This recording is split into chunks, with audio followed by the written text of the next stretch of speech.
La última charla de la mañana, a cargo del doctor Fabio Leonel Gil Parada, título de la conferencia: Pruebas diagnósticas en enfermedad inflamatoria intestinal. El doctor Fabio, ampliamente conocido, gastroenterólogo, magíster en epidemiología, expresidente tanto de la Asociación Colombiana de Endoscopia como la de Gastroenterología, y se desempeña como docente en el programa de posgrado de gastroenterología en la Universidad de Sanitas, y actualmente es el coordinador del grupo GECOL. Muy bien, doctor. Muchas gracias, doctor Barraza, por su presentación, a todos ustedes por su asistencia y al doctor Emiro Meisel por su hospitalidad y organización, como al doctor Fabián Juliao, encabezando la Junta Directiva de la Asociación Colombiana de Gastroenterología. Entonces, vamos a hablar de las pruebas diagnósticas más en un contexto de lo que tiene que ver con el diagnóstico diferencial de la enfermedad inflamatoria intestinal con otras patologías, de la enfermedad de Crohn con la colitis, y en el enfoque de lo que es el seguimiento y los factores de estratificación del riesgo a futuro y la respuesta al tratamiento, más que de cada una de ellas. Entonces, recordar que la primera y más importante prueba diagnóstica es una buena historia clínica y un examen físico, porque a pesar de eso tenemos inconvenientes a nivel mundial, donde cada vez es más difícil a veces diagnosticar la enfermedad oportunamente. Aunque ha crecido y hay aumento en la incidencia y la prevalencia, en Colombia aproximadamente hay más de 40.000 pacientes con enfermedad inflamatoria intestinal. Y en el mundo más o menos las estadísticas hablan que de 1990 a 2017 aumentó el número de pacientes de 3.8 millones a 6.7 millones de pacientes en el mundo. En ese contexto estábamos promoviendo el diagnóstico oportuno, porque también se describe cómo, por ejemplo, la demora de más de 10 meses en el diagnóstico va a duplicar potencialmente las complicaciones y el riesgo de cirugía en un paciente con enfermedad de Crohn. Entonces, aunque la clínica es muy importante para inicialmente enfocar el paciente, tenemos unos síntomas predominantes en la colitis ulcerativa y en la enfermedad de Crohn, pero se queda un 10 a 15% de pacientes con un diagnóstico de colitis indeterminada. Y estos pacientes van a tener usualmente, mientras se define el diagnóstico, tratamientos erráticos o enfoques erráticos que van a hacer que tengan más complicaciones. Por otro lado, también es muy importante tener en cuenta cómo está aumentando la enfermedad inflamatoria en la infancia, y puede ocupar entre un 15 a 20% del grupo de pacientes, que van a ser pacientes que también vamos a seguir en la edad adulta. En ese contexto, la herramienta más importante es la endoscopia digestiva, la ileocolonoscopia, que nos permite diagnosticar claramente entre la colitis ulcerativa y la enfermedad de Crohn. Usualmente los pacientes con colitis ulcerativa que presentan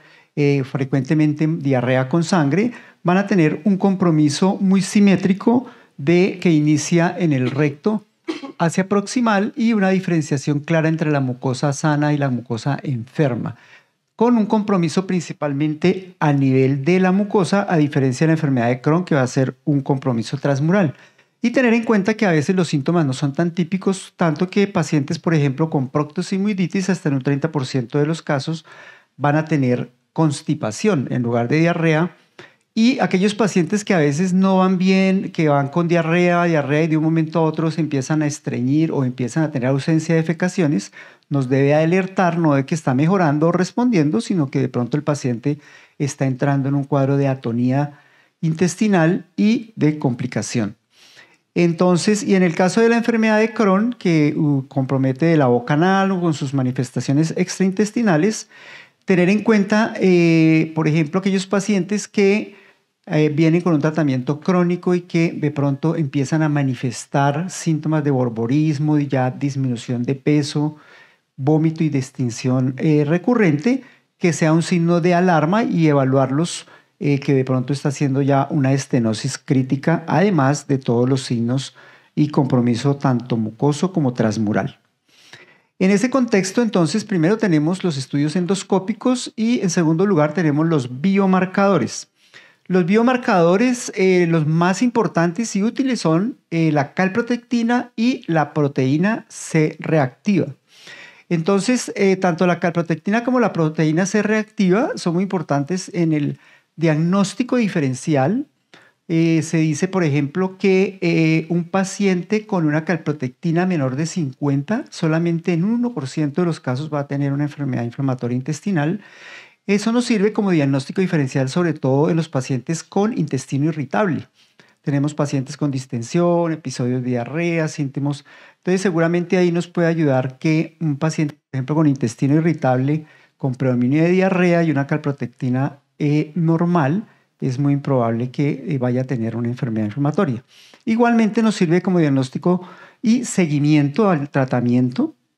Entonces, durante el tratamiento podemos ver cómo esa calprotectina va a mejorar como respuesta al tratamiento. Y igualmente se correlacionan los niveles con el grado de actividad y también predice el efecto terapéutico. Entonces, hay estudios en los cuales si se normaliza la calprotectina y la proteína C reactiva antes de 8 semanas, este paciente a los 2 años va a estar libre de complicaciones. Entonces, también tiene un efecto de predicción de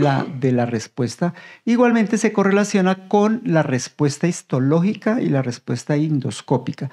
Y lo otro es para el paciente que tenemos en seguimiento con tratamiento y que pensamos de pronto en desescalar algunos de los tratamientos, entonces nos va a servir también para encontrar un seguimiento y una recaída más oportuna antes de que aparezcan los síntomas, y también nos permite ajustar la medicación en el momento en la que también queramos desescalar. En ese contexto, entonces, las pruebas diagnósticas también, además de la clínica, nos permite establecer inicialmente algunas pruebas diagnósticas ya más sofisticadas, como pruebas moleculares y genéticas, nos permiten predecir un paciente pueda o no tener mayor o menor riesgo de enfermedad inflamatoria. Una vez que se instauran los síntomas, nos van a permitir ese seguimiento y establecer el riesgo que tiene el paciente, y durante el seguimiento ir alcanzando poco a poco los objetivos, como está descrito en el Treat to Target.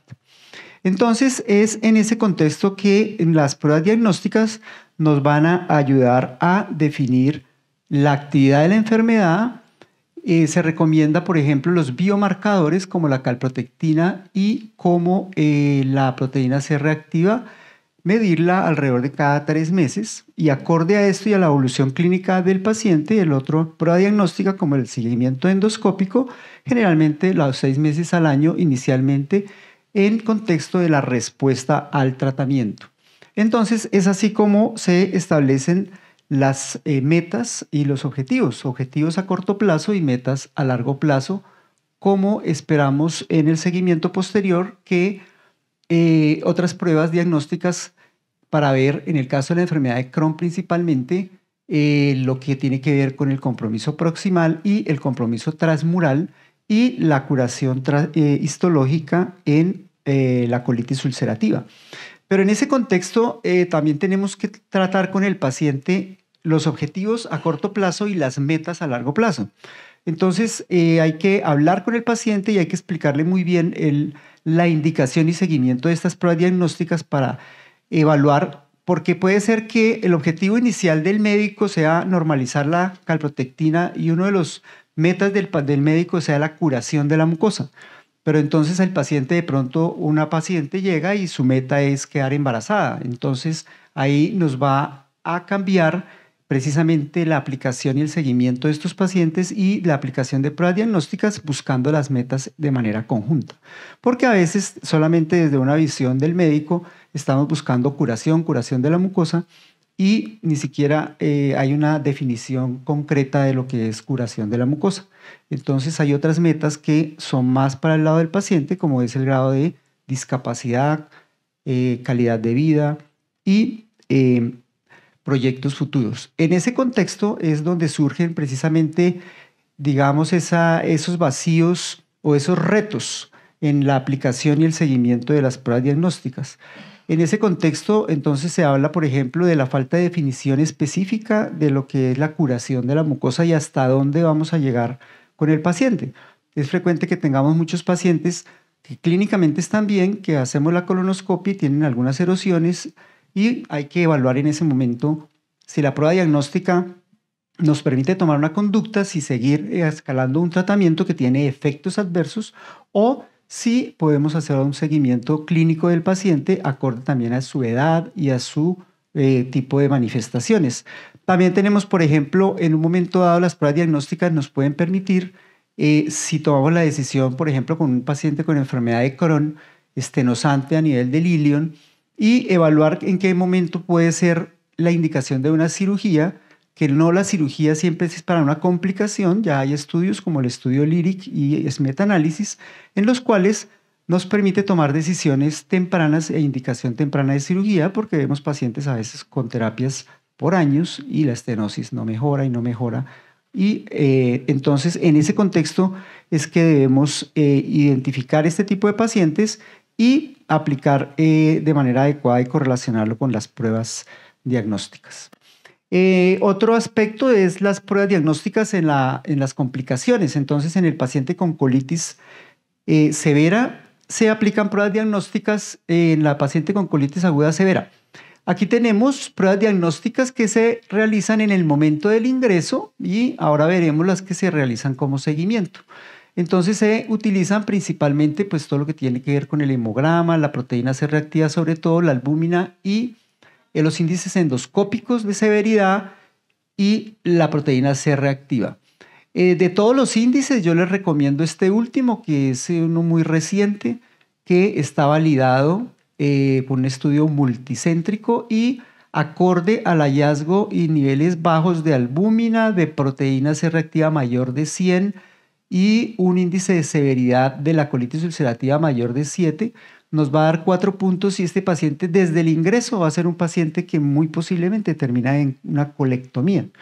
Para no tener, digamos, como tradicionalmente hemos tenido, que es el seguimiento y a veces en ese seguimiento durante los días y la falta de respuesta al tratamiento con esteroides, el paciente podría complicarse, que son las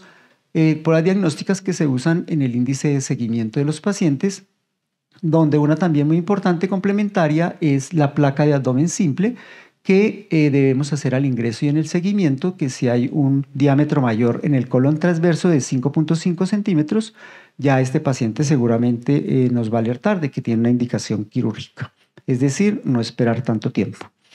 Entonces, en ese contexto es muy importante estratificar el riesgo del paciente de acuerdo a la clínica y a las pruebas diagnósticas. Esta es una recomendación cada vez mayor de que los pacientes con enfermedad inflamatoria,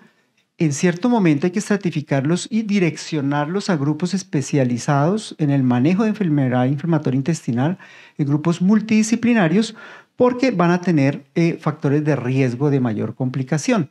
Entonces, en este estudio se describen el mayor a menor grado de riesgo que presentan los pacientes acorde a, por ejemplo, el grado de sangrado, de antecedentes de cirugía, uso de terapias biológicas, la actividad de la enfermedad, y nos permite reunirlos aquí en grupo donde los clasificamos en unos criterios mayores y menores.